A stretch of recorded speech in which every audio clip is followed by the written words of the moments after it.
Hi, it's JP Gedeon. Welcome to my second installment in my series intended to help us converse about how to get through this COVID crisis in a constructive and transformative fashion. Since I put up my first video, me and my clients and my family and my friends, we've all been experiencing some heightened emotions. A lot of frustration around being isolated and sequestered, and that this isolation period seems to be extending longer than we had hoped it potentially would. Feeling frustration at losing social connection with people that we cherished seeing every day that now we can only access virtually. Feeling fear of getting infected, or not getting enough information, or perhaps not being able to access supplies that we need. Some of us are dealing with boredom. Others are dealing with the exact opposite, trying to get something done in a household full of family and children that are running around who also have no place to go. Perhaps you're dealing with the concern about financial loss. Or worse yet, perhaps you're dealing with stigma because you or someone close to you has been affected by this virus.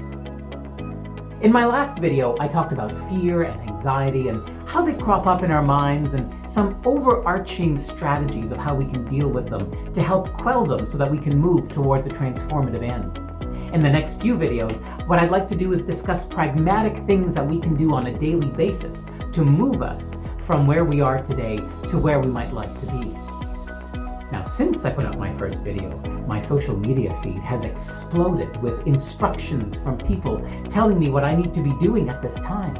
Things around social distancing awareness and epidemiological studies and self-management and family management and developing a learning mindset or developing a growth mindset and envisioning what the future of my corporation could be, then leading my team towards that future, all while retaining a leadership style that is grounded and self-possessed, that is not showing any fear or anxiety.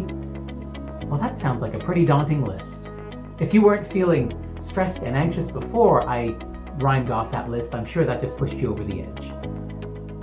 But what if I suggested that the issue here is one of framing, and that there is a way of viewing this situation such that we can double dip and triple dip and even quadruple dip, so that things that we do on a granular, practical basis every day can lead us towards the end that we want, including the capacity to achieve that colossal list of goals that I just listed, without having to carry the enormous burden of individual pieces.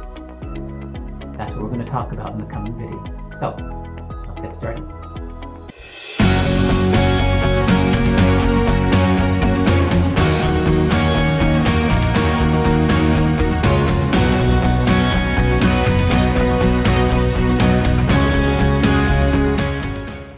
To apply executive function, one of the main criteria is our ability to focus. Now, by focus, what I mean is our capacity to marshal all of ourselves and bring it forward so that we can notice and pay attention to the totality of the experience happening within us or around us. In today's society, this kind of focus seems to be a dwindling commodity, with distractions coming at us left, right, and center. But if focus is where we need to be, and focus is what we need to create, then clearly what we are talking about is not a short-term fix for a crisis. In order to develop focus, we are talking about a long-term kind of a disciplined thing, so that focus develops in us as a habit through which we live our lives. Well, to that end, I have some good news. The good news is that our brain engages in a process called neuroplasticity. That means that well into our adulthood and into our old age even, our brain still retains the capacity to rewire itself and reshape itself based on the experiences of learning that we present it on a daily basis. That means that things that we might find a little unnatural or a little awkward or a little out of practice today, should we have the discipline and commitment to stay with them, will become more natural and more regular with time, not just because we're getting used to it, but also because our brain is slowly rewiring and getting us the faculties to do it with more ease. So why start with the personal anyway? Shouldn't we be starting with something more lofty, like how we transform a workplace? Well, it's worth taking a couple of seconds to discuss. The transformative mindset, which I define as a way of thinking that helps us better manage anxiety and fear through focus to move us to a constructive end through a crisis, so basically what we're living right now, is founded on a hierarchy of abilities. Daniel Goleman and his folks at Harvard did a lot of research on this, and they found that focusing strictly on transforming a workplace or a larger system is not effective because all of those transformative capacities are founded on the very personal character of the leader trying to get that transformation. And so the hierarchy of transformation starts with the personal, which affects the relational, which then eventually affects the workplace.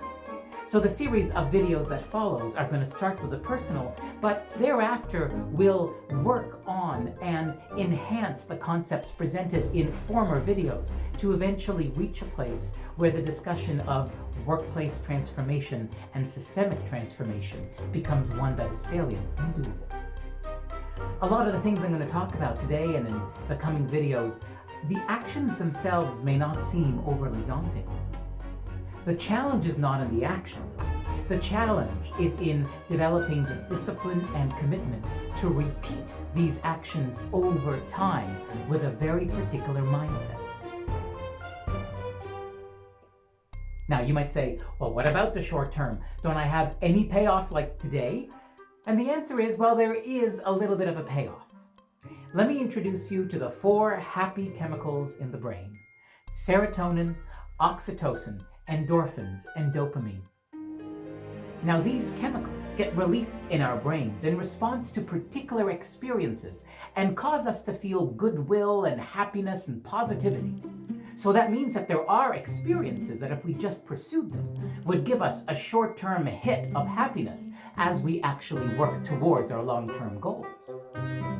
Now, how is all of this related to everything else we talked about in this video? Well, let me put it all together for you in something I'm calling the big setup. Okay, here goes. We want to create a transformative mindset to help us work through this crisis situation.